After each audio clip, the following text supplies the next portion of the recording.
c'est le cinéma. Volevo chiederle qualcosa sul presente e il passato che coabitano e la rivalità tra due donne che sfocia in un ménage à trois.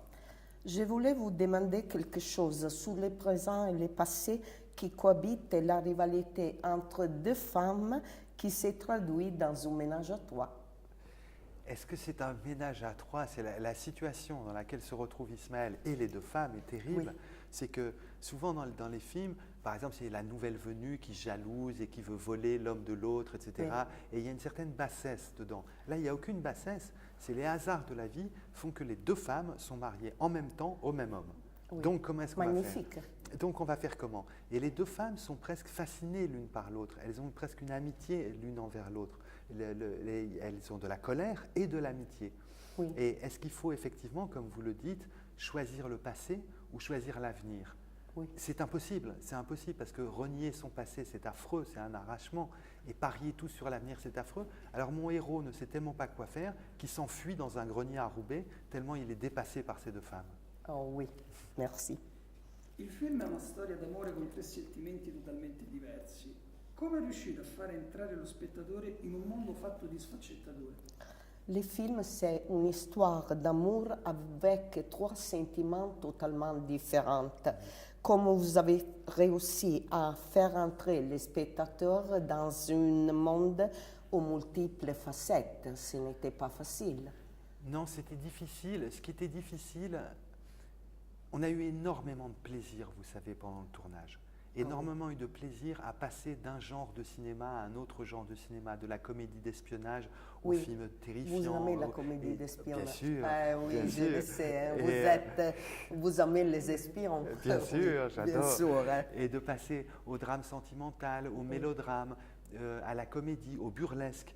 Et on avait tellement de plaisir de passer de ça. Et notre idée, c'était de vous communiquer le plaisir qu'on avait à passer d'un genre à l'autre. Et c'était ça. Est-ce que vous pourriez, vous, spectateurs, ressentir le même plaisir qu'on a à raconter la même histoire en passant d'un registre de récit à un autre registre de récit? Ok. La morte è un elemento quasi costante nei suoi film. Cerca di esorcizzarla o di creare una sorta di dialogo? La morte est un élément presque constant dans ces films.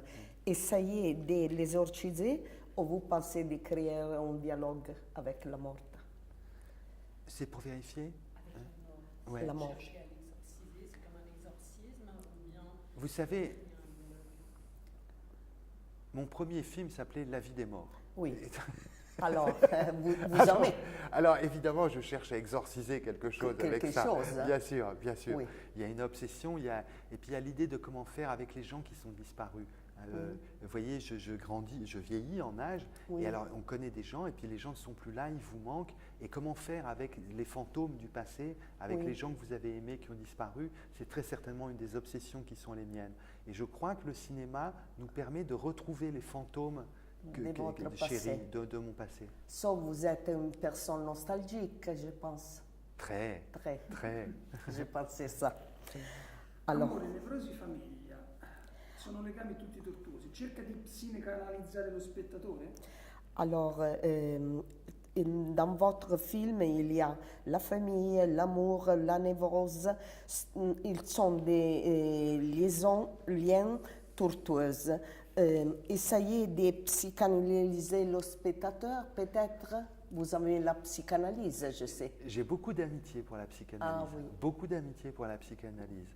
Et en même temps, ce que j'aime bien, c'est de prendre des choses sérieuses, comme la psychanalyse, et de le transformer en burlesque. Vous voyez, à un moment, Magnifique. je vois, il y a deux frères dans le film, Yvan et Ismaël, ils se disputent, et on téléphone, et il y a une scène de Skype avec Yvan qui est au Skype au téléphone, et le frère est fou de rage contre son autre frère et l'insulte, et moi, ça me fait pleurer de rire. Alors j'adore la psychanalyse quand elle fait pleurer de rire. Ok. Voilà. Vorrei che mi parlasse della follia di Almaric, che ha diviso in amore con una nostalgia del passato. Je sais que vous adorez Almaric. Vous pouvez me dire quelque chose en plus de lui, de la folie, avec la nostalgie qu'il a du passé dans les films? Moi, je vois une chose chez Mathieu Amalric, peut-être ça va vous choquer, mais je vois quelque chose qui est très intéressant, c'est que c'est quelqu'un qui sait accepter le ridicule d'être un homme.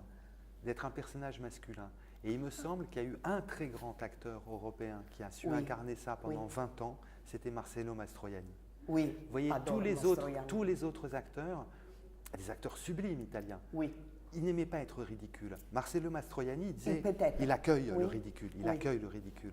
Et Mathieu, il s'en fiche de tout. il s'en fiche de Marcello. tout. Et Mathieu, il a cette même générosité. Et je pense qu'il est au cinéma européen aujourd'hui, ce que Marcello Mastroianni a été pendant les années 60 jusqu'à 80, parce que cette façon de se moquer de lui-même, de savoir que d'être un homme au cinéma, il y a un certain ridicule, et que ce ridicule est le bienvenu. La dernière petit mot, je sais une chose qui m'a fait penser beaucoup, mais c'est vrai que Charlotte Gainsbourg t'a envoyé une lettre pour faire ce rôle, parce qu'il dit c'est magnifique, tu écris à lui et tu fais quelque chose. Prochaine année, c'est moi que j'écris à toi. Hein. Je t'envoie une lettre. Dans l'Italie, c'est moi, hein, si tu Alors, si reçois une lettre. si je reçois la carte postale, vous serez Oui, dans le film. tu ne les jettes pas, hein. Tu Je me ne les pries jette de pas. faire quelque chose. Hein. Ouais. Mais c'est vrai que Charlotte, oui. Mais vous savez, comme j'ai beaucoup de... Ça m'arrive d'écrire aux acteurs, j'aime tellement le travail d'acteur, je les respecte tellement. Et je me souviens, après avoir vu Antichrist, qui était un film qui avait fait en France, et je crois aussi en Italie, un peu polémique, et Oui. elle avait eu le prix d'interprétation à Cannes, Oui. mais le film avait fait polémique quand il était sorti. Alors j'avais peur qu'on l'attaque, parce que je l'aime depuis ses premiers films. Alors je lui avais écrit, je lui avais dit, Charlotte, vous êtes merveilleuse, ne changez rien. Alors après, quand elle aimait bien un de mes films, elle m'écrivait après un compte.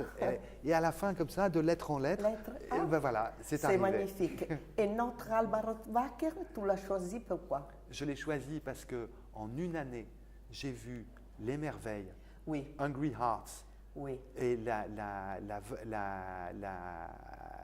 le film roumain, vous allez m'aider, la Vierge sous serment. oui, La Vierge sous la serment. Vergine Giurata. Voilà. Et j'ai vu ces trois films dans trois langues différentes, avec de telles différences. Je me suis dit, Oui. mais c'est une actrice immense. Et Oui. depuis que j'avais vu, je l'avais déjà vue dans La solitude des nombreux premiers, j'avais déjà repéré cette actrice. Et quand j'ai vu en un an ces trois films-là en France, je me suis dit, un jour ou l'autre, il faut qu'on travaille ensemble. Enfin, j'aime pas le mot travail, il faut qu'on joue ensemble. Ah oui, c'est bon. Oh, c'est OK pour nous. Merci. Merci à vous.